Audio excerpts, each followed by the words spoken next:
함께 읽은 하나님의 말씀 요한복음 10장은요 1절부터 6절은 양의 우리를 비유하셨고요 7절부터 21절은 선한 목자, 그 다음에 22절부터 42절은 유대인들이 예수님을 돌로 치려 하는 사건으로 마무리가 됩니다. 먼저 1절에 양의 우리는요 당시 양의 우리는 지붕이 없는 우리의 형태였습니다. 그래서 그 지붕이 없었기 때문에, 기둥만 있었기 때문에 문으로 가지 않고 다른 데로 넘어갈 수 있었던 것이죠. 그리고 이 대상은 당시 종교 지도자들, 바리새인들을 향하여 예수님께서 하셨던 말씀입니다. 2절 문으로 들어가는 자라고 말씀하시는데요. 이분은 바로 예수님이죠. 양의 주인은 성부 하나님입니다. 3절에 양의 이름을 각각 불렀다라고 말합니다. 목자들이 양의 특성을 따라 이름을 붙이고 그 양들의 이름을 부르며 일일이 그 양의 특징을 기억했다고 하죠. 4절 앞서가면 그리고 음성을 듣고 따라오되, 그러니까 험한 곳을 지날 때 목자가 앞장섰을 때의 모습을 비유하는 겁니다. 6절은 저희는 알지 못하니라 라고 말하는데요. 이런 바리새인을 비롯한 예수님의 말씀을 듣지 않는 자들을 말하는 겁니다.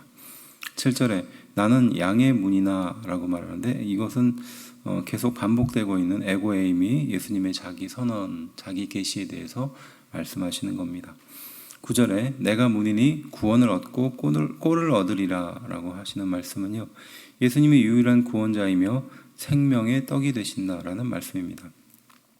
11절에 선한 목자라고 말씀하시는데, 인류를 구원하시는 구원자며 하나님이심을 스스로 선언하셨던 말씀이고요.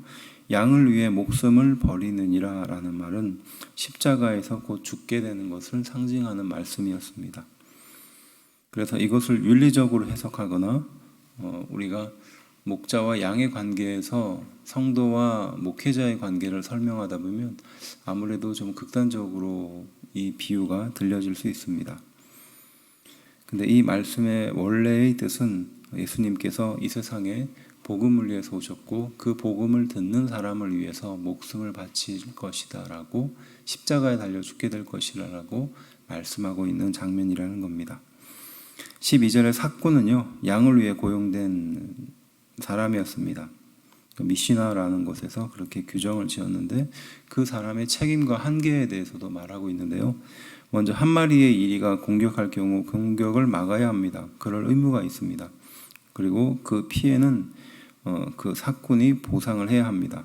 하지만 두 마리 이상의 공격을 하게 되는 경우에는 이 피해에 대한 보상은 하지 않아도 됩니다. 왜냐하면 자기의 목숨이 훨씬 더 중요했기 때문에 그렇게 볼 수 있는 거죠.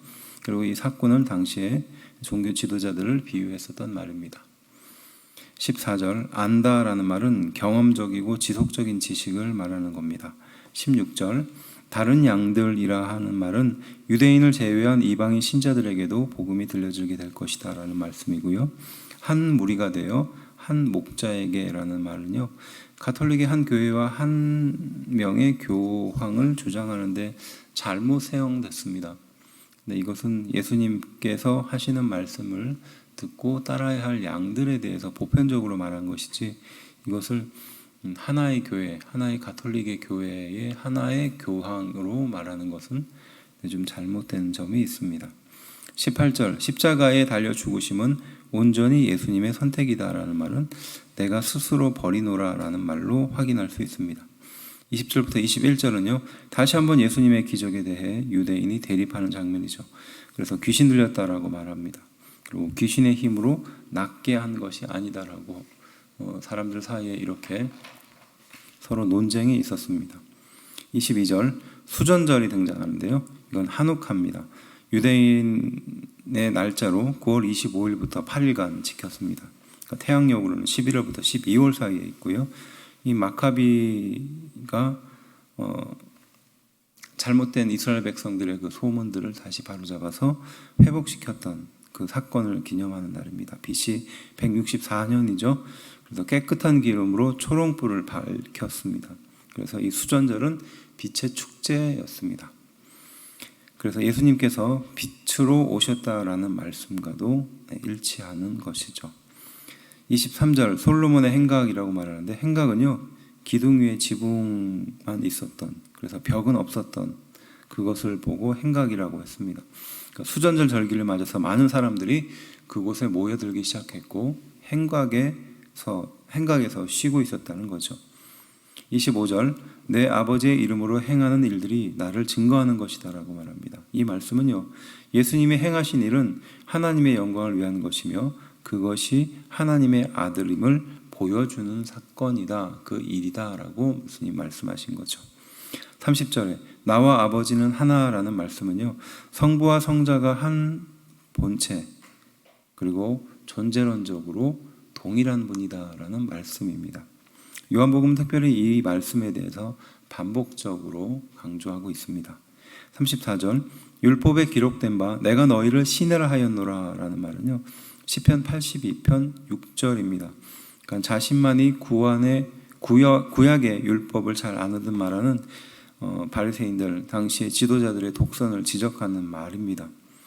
그래서 35절은요, 하나님의 말씀을 받은 사람들을 신이라 라고 말하는데, 이 말은요, 하나님의 말씀을 대언했던 선지자들을 말하는 것입니다.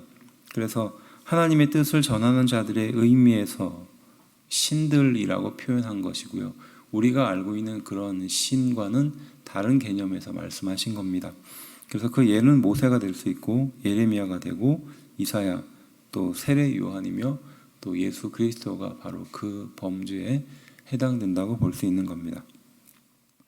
37절부터 38절은요, 유대인들의 영적인 무지를 지적하고 예수님의 말씀을 듣지 않는 유대인들은 내 양, 곧 하나님의 양이 아니다라는 말씀을 하시는 겁니다.